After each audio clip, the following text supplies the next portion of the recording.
అలా వస్తువుకు నేనేం చేశాను అంటే 2008లో మేము 90లో పెట్టుకున్న సంస్థ శ్రీ సాయి ఆర్ట్స్ కొలకలూరు అని. ఇక అది వాడిని ఎత్తిన పెట్టాను.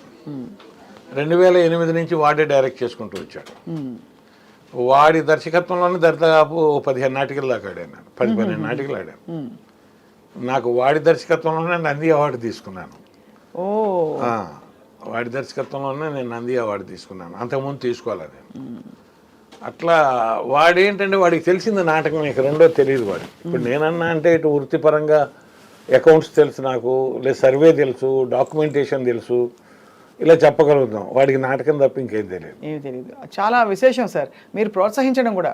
ఎందుకంటే పిల్లలు స్థిరపడిపోవాలి, ముందు ఒక డిగ్రీ వచ్చేయాలి అర్జెంటుగా. ఎక్కువ కాలాన్ని నువ్వు వెచ్చించి నేర్చుకున్నది నా పక్కన అది ఒకటే. అవును. పెద్ద అబ్బాయి ఏం చేశాడు, ఈ తాతల తండ్రుల నుంచి వస్తున్న వృత్తి చేస్తానన్నాడు. అవును, ప్రైవేట్గా చేసుకోవచ్చు కదా, నేను ఇదే చేస్తానన్నాడు. డాక్యుమెంటేషన్ సర్వే వాడు ఉండిపోయాడు ఊళ్ళో. మేమిద్దరం హైదరాబాద్ వచ్చాం. వీడు ఇది నేర్చుకున్నాడు నాతో తిరుగుతూ. మన సోమేశ్వరరావు గారి దగ్గర పనిచేశాడు వాడు, శర్మ గారి దగ్గర, దేశన్ గారి దగ్గర, వీళ్ళందరి దగ్గర ఏవో నాటికల్లో వేషాలు వేస్తూ వచ్చేవాడు. తర్వాత మన కోట్ల హనుమంతరావు గారితో మాయాబజార్ అని ఈటీవీ 2 వచ్చేది. అవునవును, అందులో ఎక్కువ ఎపిసోడ్స్ చేశాడు వాడు. అట్లా ఇక అదే వాడి వృత్తి అయింది. ఆ వచ్చే క్రమంలో వాడి నాటికలు ఎక్కువగా వర్క్ చేశాను నేను. వాడికి దరిదాపుగా 13 నందులు వచ్చినాయి అనుకుంటా. 13 ఉన్నాయి నందులు, నాకు ఒక్కటే ఉంది. తండ్రి అయితే మురిసిపోతుంటారు మీ అబ్బాయిని చూసి మీరు. మర్చిపోయేది ఏమన్నా బ్రతుకు తెరువు ఉంటే చాలండి. అంటే నేను అదే ఇందాక నుంచి నేను ఏది తెలుసుకునే ప్రయత్నం చేస్తాను అంటే బ్రతుకు తెరువే అందరి మధ్యతరగతి కుటుంబాల్లో అంతే. దాని మీదే బతికాడు వాడు వాస్తవంగా. ఇప్పుడు ఒక నాటికి తీసేవాడు 70 ప్రదర్శనలు ఆడేవాళ్ళం ఇద్దరం కలిసి. ప్రదర్శనకి 1000-1500, 2000, 1000-1500, 2000 మిగిలేవి. అదే వాడి సంసారం. నన్ను ఎప్పుడు వాడు పాపం డబ్బులు అడగలేదు. దాంతోనే వాడేమన్నా అంటే ఇక్కడ ఉంటే నాకు ఖర్చు ఎక్కువ పెరుగుతుందని చెప్పి ఊళ్ళోనే సెటిల్ అయ్యాం అందరం. అక్కడే ఇల్లు కట్టుకున్నాం, అక్కడే ఉంటా. ఇప్పటికీ వచ్చిపోతాడు. ఓహోహో. ఇప్పుడు సంక్రాంతికి వస్తున్న సినిమా చూసే ఉంటారు మీరు. అందులో చేసే చాలా హిట్ అయిన సినిమా. అవును, అందులో ప్రెసిడెంట్ గా చేశాడు. అట్లా కానీ సినిమా ఇండస్ట్రీ మిమ్మల్ని గుర్తించడమో, గుర్తుపట్టడమో, లేకపోతే మిమ్మల్ని వెంటనే తీసుకురావడంలో ఆలస్యం ఎందుకు జరిగింది? అంటే మనం కూడా అప్రోచ్ అవ్వాలి కదా, మనం అవ్వలేదు కదా. ఇప్పుడు వాళ్ళు చూసినప్పుడు మనల్ని పిలిచారు, వాళ్ళకి నచ్చి. ముందు నుంచి మనం అప్రోచ్ అయి ఉంటే మరి పిలిచేవాళ్ళే మనకి తెలియదు. మనం అప్రోచ్ అవ్వలేదు. మన పని మనం చేసుకుంటూ మన నాటకాలు మనం ఆడుకుంటూ ఉన్నాం. ఇప్పుడు మా చిన్నబ్బాయికి కూడా పాపం అనిల్ రావిపూడి గారు 2 సినిమాల్లోనూ వేషాలు ఇచ్చి మంచి వాడు పికప్ అవడానికి ఒక మంచి ఊతం ఇచ్చారు ఆయన బ్రతుకు తెరువుకి. లేకపోతే ఎక్కడొచ్చేది? కరెక్ట్, అంతే కదా. F3లో చేశాడు. అవును. మళ్ళీ ఇప్పుడు సంక్రాంతికి వస్తున్నాలో చేశాడు. 2 వేషాలు కూడా ప్రేక్షకులు బాగా ఎంజాయ్ చేస్తారు. కరెక్ట్. అవును అవును అవును. ఇది మీరు సార్ ఇంద్రగంటి మోహన్ కృష్ణ గారు మిమ్మల్ని ఫస్ట్ అంటే నేను ఈ 2021కి ముందు ఒక 15 సినిమాలు చేశాను. ఇక్కడ ఉంటున్నాను కదా, ఇక్కడ నాటకాలు చేసేటప్పుడు అనే ఒక వేషవందనం చేయాలి అంటే ఇంద్రగంటి మోహన్ కృష్ణ గారు ఏంటంటే మొట్టమొదటి ఫిల్మ్లో నాకు అవకాశం ఇచ్చారు. మన తనికెళ్ళ భరణ్ గారును మోహన్ కృష్ణ గారు పిలిచి కూర్చోబెట్టి ఇందులో చేయాలి రావణ అంటే చేద్దాం సార్ అన్న అని చేశాము. గ్రహణం తర్వాత మోహన్ కృష్ణ గారు ఆయన ప్రతి సినిమాలోనూ వేషం ఇస్తూ వచ్చారు నాకు. గోల్కొండ హై స్కూలు, తర్వాత అష్టాచెమ్మ, తర్వాత మాయాబజారు. ఆ తర్వాత ఏమైందంటే నేను ఇటు రిటైర్ అయ్యి నాటకాల్లో తిరగటంలో నేను ఆయన్ని కలుసుకొని చేయలేకపోయాను. ఆ తర్వాత మళ్ళీ రీసెంట్గా ఆ అమ్మాయి గురించి మీకు చెప్పాలో చేసాము ఆయన దగ్గర. ఎలా సార్ అంటే ఇప్పుడు ఈ రంగస్థలం నుంచి టీవీ నుంచి సినిమాకి వచ్చాక ఇప్పుడు జీవితం బాగుందనిపిస్తుందా, హాయిగా ఉందనిపిస్తుందా? అంటే అంత కష్టం ఉండదు కదా మీకు? కష్టం ఉండదండి, హాయిగానే ఉంటుంది. ఎందుకంటే ఇప్పుడు ముఖ్యంగా బ్రతుకు నడిచిపోతుందండి. ఇక్కడ బ్రతుకు నడిచిపోతుంటే కష్టం కూడా సుఖంగానే ఉంటుంది. అవును అవును అవును. బ్రతుకు నడిచే దాంట్లో కనుక ఎగుడు దిగుళ్ళు ఉన్నా, నడవటానికి కష్టంగా ఉన్నా, మనకి సుఖం కూడా చాలా కష్టంగానే ఉంటుంది. అవును, అంటే అప్పటి జీవన శైలి కూడా చాలా డిఫరెంట్గా ఉండేది మీకు. ఊళ్ళకి మార్పులు అంటే మొదటి నుంచి కూడా మా ఫ్యామిలీలో మా ఆవిడ నేను ఒక ప్లానింగ్ ప్రకారం నడిచిన వాళ్ళం ఇద్దరం. మనకు వచ్చేదంతా మనం ఖర్చు పెట్టాల్సిందంతా మనం ఎంతవరకు ఉండాలి, ఎంతవరకు చేయాలి ఏంటి. మీ చిట్కాలు చెప్పండి సార్, ఎలా నడిపించేవారు ఇల్లు? అంటే ఎంత వచ్చింది అవన్నీ కాదు, ఆవిడే నడిపించేది, నేను ఆవిడకే ఇచ్చేవాడిని డబ్బులు. అంటే మీ దృష్టిలో రెండు రూపాయలు వెనకేసుకోవాలంటారా?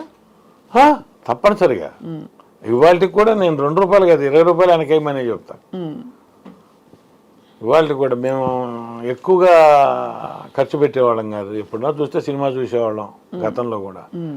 నాటకం మీద కూడా 300 రూపాయలు వస్తే 3 రూపాయలు నేను బాబా గారికి పంపుకునేవాడిని అప్పుడు. Till today you do that. Percentage ఆయన పంపుకుంటూనే ఉంటాను. పుట్టపర్త సార్, లేకపోతే షిరిడి బాబా గారు? షిరిడి బాబా గారు. షిరిడి బాబా గారి భక్తులు మీరని తెలుసు బాగా, ఎంత చాలా చాలా భక్తులని. అది భక్తులు తెలిసినా తెలియకపోయినా మన ధర్మంగా, అంటే ఆయన వల్ల మనకు వచ్చింది భిక్ష అనుకొని నేను. ఏదో ఒకటి జరుగుండాలి కదా సార్ మీకు అంత. అంటే నా సంస్థ పేరే అది, శ్రీ సాయి ఆర్ట్స్ కొలకలూరు. అయినా కూడా శ్రీ సాయి ఆర్ట్స్ అని పెట్టడానికి కూడా అంటే ఈ కారణం ఏంటి అంటారా? అప్పుడు అంది మన సంస్థ పేరు ఏం పెట్టుకోవాలంటుంటే బాబా గారి పేరు పెట్టదాం అంది మా ఆవిడ. అంటేనే సాయి ఆర్ట్స్ అన్నాం. అంటే అప్పుడు ఏం జరిగేది, 300 మిగిలేవి నాటకం ఆడొస్తే. ఆ 300లో కూడా మా తెనాలి స్టేషన్కి వెళ్ళే పక్కనే బాబా గారి టెంపుల్ ఉండేది. ఆ హుండీలో 3 రూపాయలు వేసి వెళ్ళిపోయేవాడిని. అంటే బాబా భగవంతుడి స్పర్శ ప్రతి వాళ్ళు ఏ వృత్తిలో ఉన్నా తెలుసుకోవాలంటారు కదా. బాగా ఎలా చెప్పండి, ఎలా ఎట్లా అంటే నేను గురువులందరూ ఒకటిగానే భావిస్తాను. నేను అయ్యప్ప గారి భక్తుడిని. అవును, అయ్యప్ప మాల కూడా చాలా 84 నుంచి 39 సంవత్సరాలు. మొన్న ఫిబ్రవరిలో కూడా వెళ్ళొచ్చాను.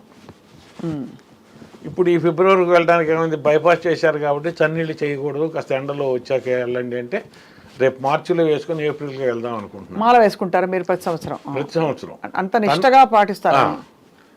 అదే నాకు భిక్ష అన్నం పెట్టింది ఈ స్వామి. అన్నదాన ప్రభువే శరణం అయిపోయి నాకు అంత నమ్మకం. అయితే ఏంటంటే బాబా గారు కూడా ఒక గురువే కాబట్టి మేము ఆయనకి పంపుకోవటానికి అలవాటు పడిపోయాను మొదటి నుంచి. బాబా గారి గురించి మీకు ఏమైనా అనుభవాలు అయ్యాయా? అంటే చాలామంది చెప్తారు, ఇలా నేను అనుకున్నాను జరగదు ఇంకా అని అనుకుంటున్న సమయంలో ఒక అవన్నీ ఈయన రూపంలో జరిగాయి మాకు, అయ్యప్ప గారి రూపం, అయ్యప్ప స్వామి రూపంలో. చెప్పాలి అంటే మీకు 84లో వేసుకున్నాక 94లో నేను అనుకున్న పైకెక్కుతూ నేను వెళ్ళి మరి ఎవరిని అడగలేను. మా అత్తయ్యలు ఉండేవాళ్ళు 2, వాళ్ళు అడుగుతుండేవాళ్ళు, ఏరా నువ్వు నాటకాలు వేయటమైనా టీవీలో కనిపించేది ఏమైనా ఉందా అని. మరి వాళ్ళందరూ ఇట్లా అడుగుతున్నారు, నన్ను ఎట్లా చేస్తావో తెలియదు, నాకు టీవీలో చేయాలని ఉంది, మా టీవీలో నాకు అవకాశాలు ఇప్పించు. అయితే నేను వెళ్ళి అడగటానికి ఇక్కడున్నాను నేను, అవేమో ఎక్కడో ఉన్నాయి, ఎవరి ద్వారా అడిగిస్తావో నాకైతే తెలియదు, నా చేత పని చేయించుకున్న వాళ్ళు ఎవరు నాకు డబ్బులు ఎగ్గొట్టడానికి వీల్లేదు, నా ఉద్యోగం పోకూడదు అన్నీ. ఓకే, కొండెక్కుతూ అదే ఇరుముడితో కొండెక్కుతూ అనుకున్నాను. నెక్స్ట్ ఇయర్ ఈటీవీ వాళ్ళు యాజమాన్యం నన్ను పిలిచారు, ఉంచుకున్నారు. అప్పుడు ఒక మాటల సందర్భంలో నేను అన్న కూడా అన్నా, ఏదైనా కంటిన్యూస్గా ఉండే సీరియల్ వస్తే చెప్పండి సార్, నేను జాబ్ వదిలేస్తాను అన్నాను. అంటే రామారావు గారు కోపడ్డారు.